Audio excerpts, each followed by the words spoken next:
Na gauche bochelinga Fachi azo déposer candidature. Na droite bochelinga princesse Sadel Kainda Maïna. Ndenge azo sambe la pona Fachi. Nankamba. Na culte.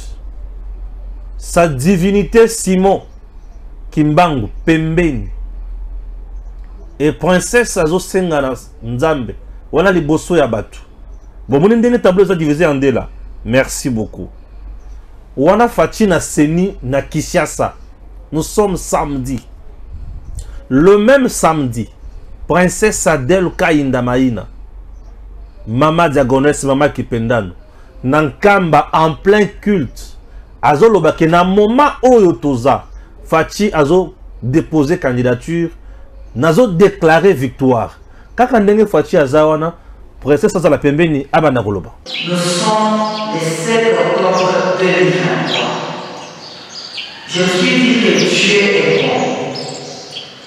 Il est vraiment infiniment bon parce qu'au moment où nous sommes en train de parler, notre président de la République, chef de l'État, Félix Antoine Tshisekedi Tshilombo, Josué de la RDC, va ou en train de déposer sa candidature à la magistrature suprême.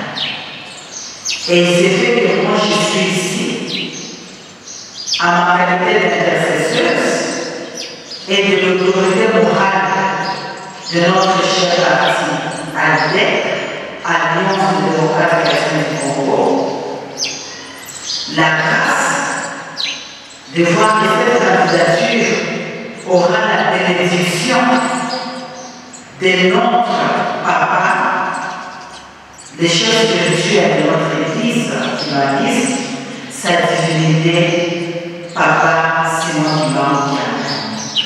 Voilà pourquoi j'ai dit que par la foi, le 20 décembre 2023, la victoire sera certaine. Et pour terminer, voilà, Tata, Tolandi, Fachi, sauveur. Kuna bazo sambe ponaye, princesse Adel Kainda Maïna la diagonesse, Nankamba. Oyebi, pour un biso ba croyant. Le même jour, Makamon de Salem, le même jour. Pour un biso ba croyant, oui. Hasard et Zalakate. Oui. Bible bengi nzambe mettre ya temps. Il y a circonstances. Il y a circonstances. Amen, amen. Le temps. Amen. Oye toala ki na tempelo. Oui. Na Kamba, Jérusalem. Le temps wana, il pas là qui na Séné. Circonstances différentes. Aux circonstances, il y a des fois candidature, notre circonstance, ils ont qui quittent tes prières devant Dieu. Namabele Asimo Kimbangu, Mvuluzi, le grand et le seul grand prophète congolais et noir africain au monde dans l'histoire, qui a si bougé les quatre coins du monde sans avoir été, même pas Banzangungu, né et grandi en Kamba. Simon Kimbangu. Simon Kimbangu n'a jamais quitté Kamba. Il est né à 1889. Il commence son appel pas longtemps. 1921, on l'arrête. Mais tu as vu le monde, tu as vu ce que Kamba est devenu, tu attends le nombre de Kimbanguistes à travers le monde. Lui qui n'a pas quitté un village qui n'est même pas près de Banzangungu, il faut encore marcher. Kamba, c'est exactement la nouvelle Jérusalem. Exactement. Restauration, c'est dans Kamba. Logement dans Kamba. Mais je m'excuse, il faut travailler un bâtiment dans Kamba. Je vous l'ai dit, ce qu'on a dans la forme spirituelle. Ça me ramène dans un contexte biblique. Il y a Exode chapitre 17, dans Rephidim, où Moïse a libéré l'Égypte, Égypte pour aller dans la terre promise. Et les Malécites, Israël l'empêcha d'arriver dans la terre promise. Moïse a mati na Ngomba, na Kan, a mati na Josué, na Ur. Et il pria toute l'année. Bible le biso katomboli maboko ne likolo Israël azala qui vainqueur. Tant que maboko nezo lemba, bande ko bete Israël na champ de bataille et Ir et Josué baye ko vanda on à gauche, on à droite pour soutenir ses mains afin que les mains ne s'affaiblissent pas. C'est l'exemple biblique le plus patent où explique ministère et intercession. Il y a mon haine, puisqu'elle est l'intercesseuse. Je sais comment je dis ça. Elle est l'intercesseuse. Il y a une montagne. Oui. Et dans le champ de bataille, Fachina c'est. Dans le champ de bataille. Elle est là pour prier. Oui. Puisque le spirituel précède le physique et le matériel. Les victoires que nous consommons, que nous voyons, commencent par être conçues dans le monde spirituel. Elle était allée accomplir son rôle de l'intercesseuse nationale, l'intercesseuse du gouvernement, l'intercesseuse numéro 1 en chef de Fachi, auprès de Dieu. Et il y a terrain. Quelle coïncidence. Et nous arrivons le vendredi, le samedi. D'ailleurs, tout était publicité que Fachi a déposé dimanche. Le samedi, il y a à se pointer un jour avant la fermeture, il y a déployé ma candidature pour aller déposer et priant Dieu. Et ça, c'est devant le grand prophète Simon Kimbangu Kiangani, qui est né le 12 octobre 1951. La même date, même jour que Simon Kimbangu, le père Levoulouzi, mourait à Lubumbashi en prison. Il est en train de rendre l'âme et celui-ci est en train de naître en Kamba. Même jour, même date. Même heure. À 15 h. Ce qui m'a étonné, Joël. Le 12 octobre 1951, à 15 h, il a rendu l'âme en prison. À 15 h, le 12 octobre 1951, Simon Kimbangu Kiangani a Botamina Nkamba. Ce qui m'a étonné, tout ça, il y a culte. Même message, il y a princesse Adèle Kainda, na culte, na Katia église. Tobimi Libanda, Liboso, il pas y a Saola Kisawana, princesse Azuli Sosumaloba. Devant toujours sa divinité, Simon Kimbangu. Alobi, encore la même chose. Il y a que, dans le moment où Tozoa, président Azo déposé candidature naïe et je déclare sa victoire encore. Au nom de Jésus. Eh bien, c'est ça là. On peut encore suivre la vidéo. Exactement. Voilà, et tout ça, c'est quoi les bandes des sous. Voilà. Suivant.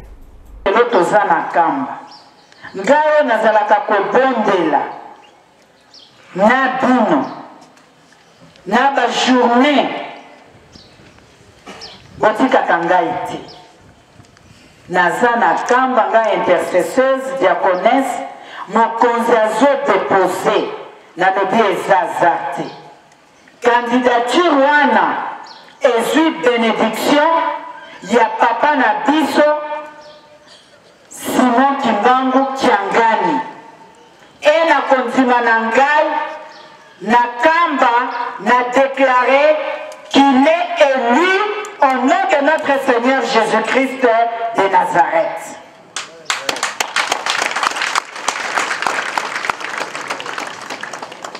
Yami Sato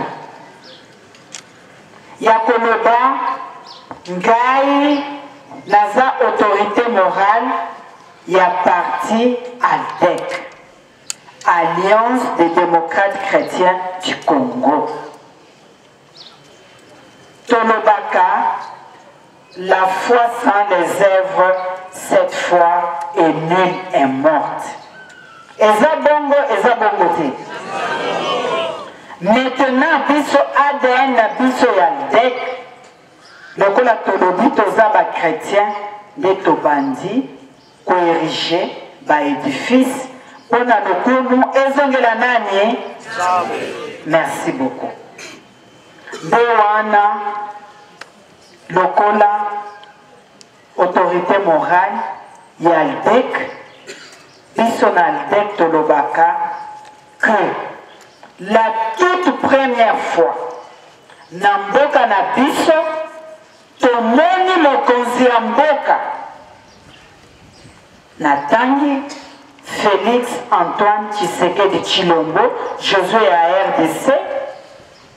Oyo encore, na mois de juin 2019, à quel stade a dédié Mboka na biso dans les saintes mains de Dieu.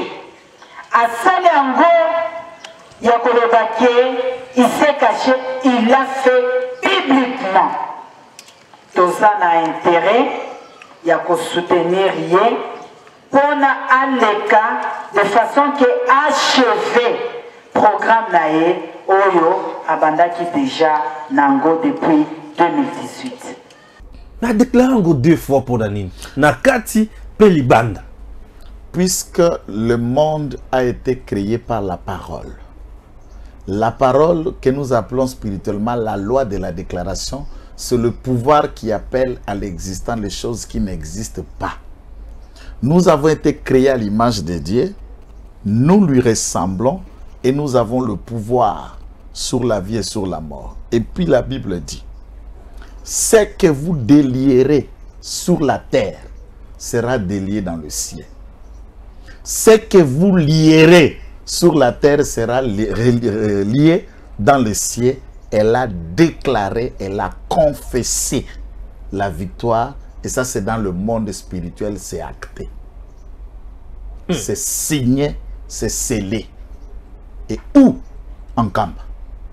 Nouvelle-Jérusalem. C'est pas n'importe où. En Kamba, bien sûr. En Kamba. Ouais. Les esprits ont entendu. Le ciel a scellé. Et d'ailleurs, à part cet aspect des choses, puisque là, et ça, vous et moi avons été en Kamba, c'est par le téléphone que nous suivions les événements de Kinshasa. Tout ça, là, on a 48 heures. Les estimations à drone et la population observatrice et professionnelle des médias indépendants, même RFI a souligné, à peu près au moins la ville de Kinshasa était paralysée. Presque 3 millions de personnes ont marché pour aller déposer la candidature. Plein ya ko sakanate. Ce que tous asko batu ndenge bayaki ko déposer candidature d'élection. Zelana na muke. Bato bazali band otozomona oyo ebele oyo na Kisasa baye ko accompagner. Même en Kamba, il y avait aussi plein de gens. Koto ebele bazo déclarer, koto ebele bazo matérialiser. C'est ça ma question. Ça nous montre c'est ça ma question. Kamba yango wana zomona. Dès la lobby soki batuana, c'est une expression électorale. Non, lequel déjà voté. Lequel des candidats a pu amener 3 millions de Congolais devant le bureau? Personne. Moto maki kuto bato eza fayo la mimi bakoluna. Les ba salika kanini a déposé a bemi babandi copier ba mapa ya bato. Et ils ont saccagé même ma voiture. Ba saccagé. Ah oui, ba saccagé la voiture. Oui, même ça qui est. Oui. Bango. Ce que tu as expression à Congolais wana. On comprend où qui est populaire, qui le peuple aime. Ouais. Et déjà dans les 20 candidatures, 24 candidatures, qui a drainé des Congolais, qui fait rêver des Congolais. C'est le candidat unique du peuple. Et à ce stade, ceux qui kaka mutura mutubato akendeki na bango ne pas voter, donc les autres c'est déjà président. Et la princesse n'a scellé que ce qui était en esprit. Ce qui est écrit reste écrit. Même les démons Numbi confirment l'homme qui fait éviter le bain de sang. Maintenant, il a fait le bain de la foule, le bain des gens qui l'ont suivi et qui ont marché. Mais nazongi na Kamba. Avant zonga na Kamba, nazopesa mwa mungwazela. Kamba de loko. Tozaka na Congo central. Avant Kamba zalaki na madimba epa ya Tata Gonda. Liboso ya bato a déclaré que kaka reçu tu as fachi. 2023. Adel Kainda n'a pas d'autre mot ou une personne qui le porte. Il y a des intercesseurs. Dans la plaie à bato na kati église. Et Azako joué na kati ya gouvernement des rôles. Mosambeli, nous va bien na français intercesseurs. Mosambeli mpe ntoma ya gouvernement.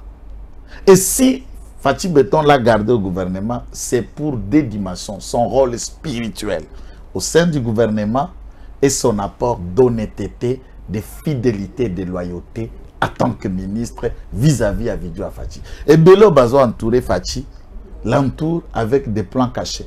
Nambeli na Mokongo. Ouais. Aïbi que ce qui est Simbia Wate, Ake Pakatumbi. Et ils ont leur projet plan. Ake consommé Adel, c'est de tout un seul plan. De tout cœur. De tout cœur. Et il faut aussi noter, c'est le seul aujourd'hui qui a fait de lui ministre. Fachi. Les autres se sont servis de sa popularité, de son honnêteté, de ses prières. Elle est là. Elle est devenue députée par elle-même, par la grâce de Dieu. La première personne à faire de lui ministre, au ministre soutenu même. Félix Tshisekedi. 2 fois reconduit au gouvernement, c'est Fachi Béton. Mais elle est 21 ans au Parlement. Qui a fait d'elle ministre? Personne. Fachi Béton. Personne n'a envoyé son nom au Congo. Ah! Dans cette république, il n'y a aucun individu qui a envoyé son nom. Une fois ici, Balobi qui est Bahati Nemoutouasala ya comme ministre. Naota la caméra, Nalobi Tata Bahati Lukwebu, Tata professeur président du Sénat, Atika la Kotinda Kombo ya Adel Kainda Mainate. Ah. Pas comme ministre, c'est Fachi lui-même qui a choisi Adel Kainda ministre et qui a choisi Bahati Lukwebu président du Sénat. Mais comment nous le voyons? C'est ce que je vous dis. C'est ce qui s'est produit, c'est ce qui s'est fait. Joël. Motomoko atinde na liste azate, atika la pe kobima na kota ya mutumoko te, aza ministre na kota ya Fachi. Ministre na kota ya Fachi. Ya Fachi. Ah! Nenga zawana. Siko kusuteni nani? Kozala nani? Bakisa dimension musosu na Nkamba. Dimension siko ya Nkamba. Place ezalaki. Apesi enveloppe na ye ya action de grâce. Na 3 formes. Pour na 21 azalaki na parlement. Nzamba batelier. Nzamba sali. Mokonzi ya mboka azongisi na gouvernement mbala mibale. Apesi bana kitoko. Apesi action de grâce. Pour Nzamba pesa ki 1 franc. Atongeli tempelo. Ya baiki mbangiste na Sandoa. Place nini? Place ezalaka kasho, boloko, prison. Au batiaka papa Simo Kimbangu na Katanga na Sandoa. C'est dans cet endroit ndaki ko érigé un temple moderne, sophistiqué na kombo ba kimbangiste. À ça l'action de grâce. APC enveloppe et action de grâce. Il y a président de la République. Maloba oyo sa dignité Simon Kimbangu alobaki Olanda Kiango. Na ebusio Bozindo Yemoko. Et c'est Bakolanda. Pour la première fois, sa divinité. Simon Kimbangu sur Tango conquiert RDC. Suivant. Yango tozoko lokata onyo to sambela ka mingi. To s'appelle l'État. Et utaki pa ya tata Nzambe. Mipeko pe ezaka na l'État. Soki okufi kuna pe bakotuna yo. Tango ozaki na mokili. Mbala boni yokotaki na boloko. Yo salaki nini mpona okotaki boloko. Tokotuna bien tokotuna mate. Tala no sulu l'État kangi na motifi nini. Soki oza na tort kuna pe na bawe bakotuna yo. Yango balobi bisaleli fo ezala malamu.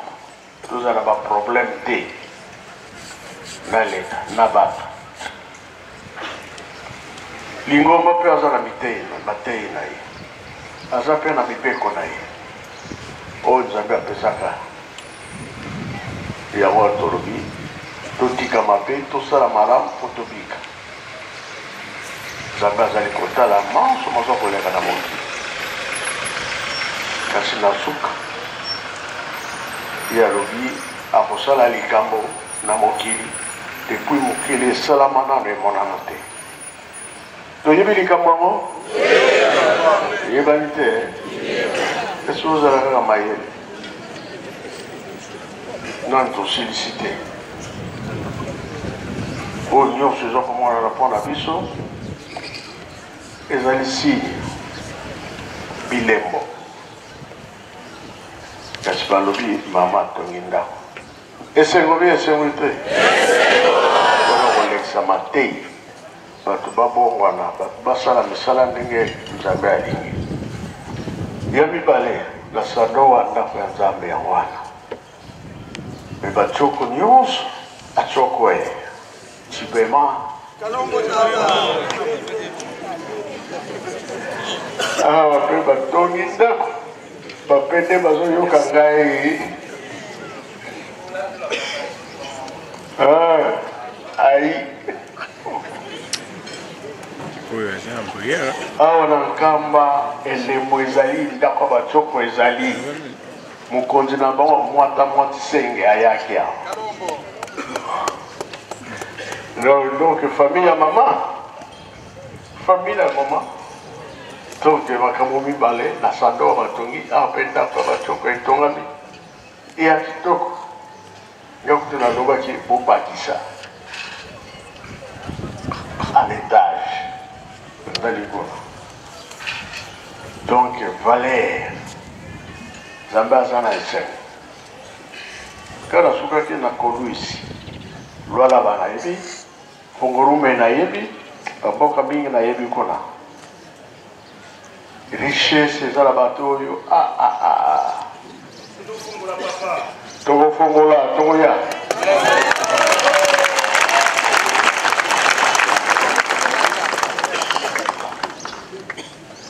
Zabo baba zaki na Lubumbashi, ayaki kuna na tambolaki et la frontière à Zambie.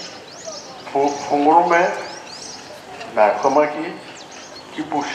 Na yevi. Donc naza mupayate kuna banyama na banyama baliaka badoyo. La bambisha mal. Donc, c'est un pour la nuit. On est comme mon monnaie dans mon sali, ça va reposer la binate. Au sommet, au sengi, surtout au petit cabine pété, de rebondissa.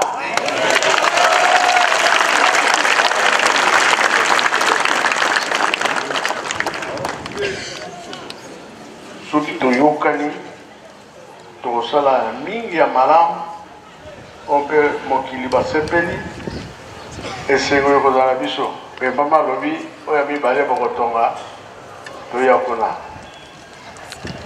Kasaji. Ah, Nathalie, o bakola na la semaine. Kamba bokotika la même boket. Leo nyoso bokoya.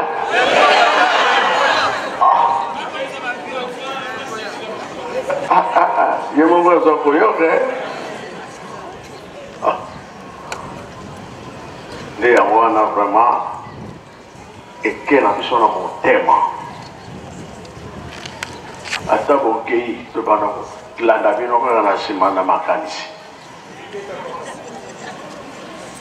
Tu le mets la tata Zambé, Koloïs, tata Molimusa, pas que nous recotons dans la Kouana, maman Tongi, pas à la libella.